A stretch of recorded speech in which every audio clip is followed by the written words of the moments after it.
का कभी कभी मजाक करते हैं, तो ऐसा नहीं है कि गांधी जी ने ये देश का निरीक्षण किया, पर्यटन किया और करुणा की वजह से उन्होंने जीवन में जो जरूरी थी उतनी चीजों से चलाकर वो सादगी का अंगीकार किया था। तो करुणा की वजह से क्या नहीं है वो?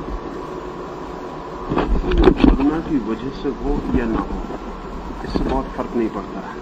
मेरे लिए ये बात महत्वपूर्ण नहीं कि गांधी जी ने किस वजह से सादगी अख्तियार की। मेरे लिए महत्वपूर्ण बात यह है कि सादगी का रुख मुल्क को गरीब बनाता है। मेरे लिए वो महत्वपूर्ण नहीं, वो गांधी जी की व्यक्तिगत बात है कि वो करुणा से सादे रह रहे हैं, क्या उनको कोई ऑब्सेशन है इसलिए सादे रह रहे हैं, क्या दिमाग खराब है इसलिए सादे रह रहे हैं, इससे मुझे कोई प्रयोजन है। वो गांधी जी की निजी बात है। मेरे लिए प्रयोजन जिस बात से है वो ये है कि जो मुल्क सादगी को प्रतिष्ठा देता है वो मुल्क संपन्न नहीं हो सकता। तो मेरे लिए जो आधार है आलोचना का वो बिल्कुल दूसरा है, इससे मुझे प्रयोजन ही नहीं है। गांधी जी की करुणा हो वो उनके तत्व है, लेकिन जो सवाल है वो ये है कि अगर हम एक बार किसी मुल्क में आवश्यकताएं कम होनी चाहिए, सादगी होनी चाहिए, जीवन सीधा होना चाहिए, चीजें कम होनी चाहिए, कम से कम जरूरत में हमें पूरा करना चाहिए, इस धारणा को अगर मजबूत बना लें तो ये गरीब रहने का रामबाण नुस्खा है। इससे फिर कभी कोई कौम संपन्न नहीं हो सकती। इसलिए अगर गांधी जी करुणा से कह रहे हैं तो मैं भी करुणा से कह रहा हूं कि वो उनकी बात बकवास है। यह बात समझ रहे ना, यानी मैं भी करुणा से ही कह रहा हूं। और अगर उनकी करुणा बहुत सामयिक है तो मेरी करुणा बहुत शाश्वत है, क्योंकि 5000 साल में जिन लोगों ने भी करुणा के कारण हिंदुस्तान को सादा रहने की शिक्षा दी है वे ही लोग जिम्मेवार हैं हिंदुस्तान की गरीबी के। हिंदुस्तान कभी भी अमीर हो सकता था, लेकिन अमीरी के अपने सूत्र हैं। अमीरी का पहला सूत्र तो यह है कि जो है उससे हम संतुष्ट न हो। असंतोष सदा बना रहे। जितनी हमारी आवश्यकताएं हैं उतने पे हम ठहर न जाएं, हमारी आवश्यकताएं रोज विस्तीर्ण होती रहें। जिंदगी का जो विकास है वो जटिलता से है, तो जितना जटिल होता है उतना ही विकास होता है।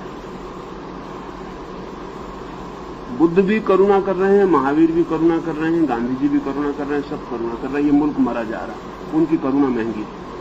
उनकी करुणा मेरी दृष्टि में मुल्क के हित में नहीं है, मंगलदायी नहीं। दिखाई तो पड़ती है, दिखाई तो ऐसा पड़ता है कि ठीक है भाई इतना गरीब देश है, इस मुल्क को अगर हम गरीबी में रहने की राजी करने की व्यवस्था नहीं करेंगे तो ये मुल्क तो बहुत परेशान हो जाएगा। लेकिन मेरा मानना है कि जितना ये गरीब रह के परेशान होगा उतना गरीबी से मुक्त होने के लिए परेशान होना उतना खतरनाक नहीं है। इस गरीबी को कहीं तोड़ना पड़ेगा। गांधी जी को 5000 साल के बाद भी करुणा करनी पड़ती है। अगर आप गांधी जी को मानते हैं तो 5000 साल बाद भी करुणा करनी ही पड़ेगी हमको इस मुल्क पर। ये व्यवस्था नहीं टूटेगी। तो इसलिए ये महत्वपूर्ण नहीं है। मैं गांधी जी की करुणा पर कोई बात नहीं कह रहा हूं, वो कोई सवाल नहीं। मैं आपको करुणा से भर के आप बीमार हैं और आपको मिठाई दे देता हूं, मैं करुणा ही से देता हूं, इससे कोई सवाल नहीं। आप पर क्या होगा अंतिम परिणाम, सवाल ये। अंतिम परिणाम में मैं मानता हूं कि आवश्यकताएं कम करने की कल्पना, कम आवश्यकताओं में जीने की आस्था जिंदगी को विकसित नहीं होने देती। अन्यथा हम शायद जमीन पर सबसे समृद्ध कौम हो सकते हैं। सबसे। जमीन कहीं भी इतनी समृद्ध नहीं है जितनी हमारी, और सबसे पहले दुनिया में हमने ही मानसिक रूप से विकास किया, बाकी कौमों ने बहुत पीछे आई। और आज हालत उल्टी हो गई। आज हालत एक, हम उनसे कैसे उनके कदम मिलाएं ये सवाल। नहीं तो दुनिया में हमसे कोई कदम नहीं मिला सकता था। गणित हमने कोई 3000 साल पहले खोज लिया, विज्ञान के मूलभूत कदम हमने कोई 2500 साल पहले खोज लिए। दुनिया की सारी महत्वपूर्ण खोज की शुरुआत हमने की, लेकिन पूरा किसी और ने किया है, जबकि हम बहुत आगे थे। यानी आज फ्रायड जो कह रहा है वो हमारा पतंजलि या हमारा बुद्ध 2500 साल पहले समझता था।